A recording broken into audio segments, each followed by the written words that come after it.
Historia, cuando dicen un pueblo sin historia comete los mismos errores, si partimos de la base que lo que se nos ha contado como la historia de Chile es una, efectivamente, falsificación del pasado de Chile, y voy a explicar por qué. Estamos enfrentados a un futuro con una memoria falsa, estamos enfrentados a un falso futuro. ¿Y por qué digo que hay una falsificación de la historia? Porque, por ejemplo, en este caso, la guerra de la independencia.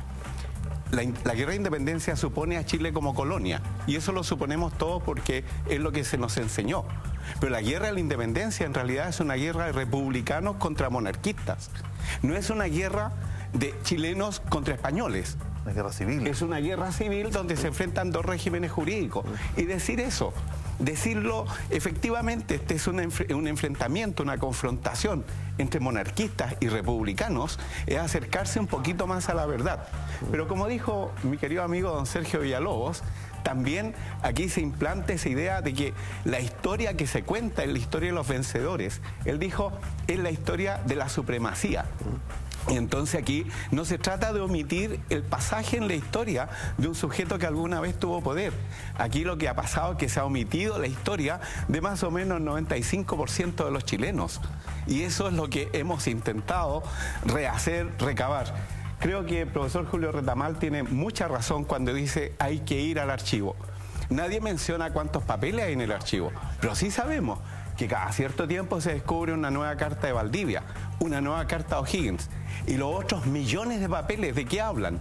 De la historia de los chilenos, pero es la historia de los chilenos en el avatar cotidiano. La historia del trabajo, la historia de la propiedad, la historia del comercio, del delito, sobre la historia del delito, la historia de lo que son las transacciones sociales entre los sujetos en la vida diaria. Y entonces, si aquí en este programa se ha hecho un esfuerzo por contar una historia oculta o secreta, en realidad lo que debemos finalmente decir es por qué los historiadores escriben una historia que va tan de la mano con aquellos que detentan el poder. Y como dijo alguna vez el profesor Alfredo Jocelyn Holt, los que detentan el poder en Chile lo han hecho más o menos de 1750 hasta la actualidad. Y ellos no solo han controlado la riqueza, la tierra, sino que además, y lo más importante, han controlado la memoria. Y lo importante de esto es señalar que en algún momento ellos perdieron el monopolio del control de la memoria y en algún momento ha comenzado a emerger en Chile una nueva historia que usted, Ignacio, ha ayudado y contribuido a pensar como una historia del lado B, como una historia secreta. En realidad es una nueva historia de Chile que contribuye al fortalecimiento de la identidad y por supuesto también a la formación de una unidad donde en la memoria nos volvamos a encontrar. Manuel, ¿de acuerdo con lo expuesto el profesor León en cuanto a omisiones y falsedades?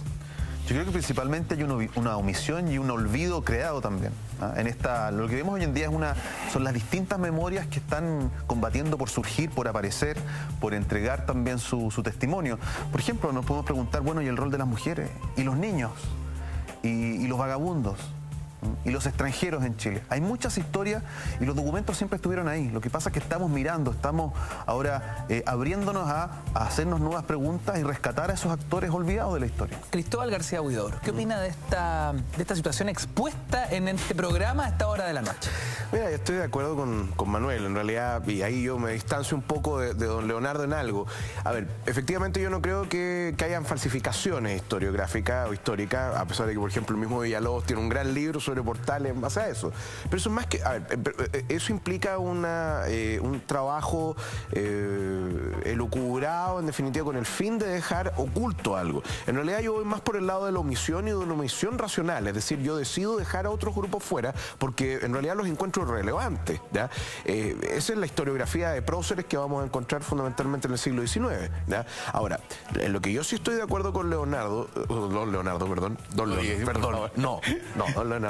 es precisamente en los nuevos derroteros que se abren permanentemente en el estudio de la historia, ¿ya? Y de ahí una nueva historia siempre es posible, porque la historia en ese sentido es dinámica y va enfrentando siempre, o sea, va enfrentando al historiador siempre nuevos desafíos.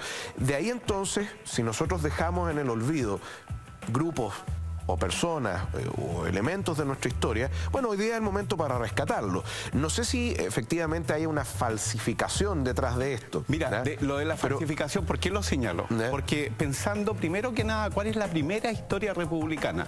Se tiende a pensar que la primera historia republicana es la de Diego Barros Arana, pero en realidad fue escrita la primera por Claudio Gay.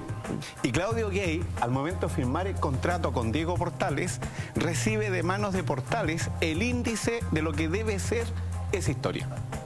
Y curiosamente es Claudio Gay, por ejemplo, quien trae a colación e instala en el escenario histórico de la independencia a Manuel Rodríguez. Ahora uno dirá, bueno, ¿cuál es la intención? La intención es que usted pone a Manuel Rodríguez ahí, un guerrillero de pacotilla, ¿no? Pero está omitiendo a los pincheiras que en esos momentos efectivamente están luchando contra el Estado republicano. Entonces lo de Portales no es un acto neutro. Se está eliminando al sujeto real y se está poniendo una caricatura en reemplazo. Y es interesante ver, por ejemplo, cómo se construye históricamente la imagen de Manuel Rodríguez. ¿No? Cómo Manuel Rodríguez llega a representar el mayor símbolo del Frente Patriótico Manuel Rodríguez. Cómo llega en el imaginario popular a representar un sujeto con unas cualidades extraordinarias, cuando en la práctica era un sujeto de muy baja monta. Uy,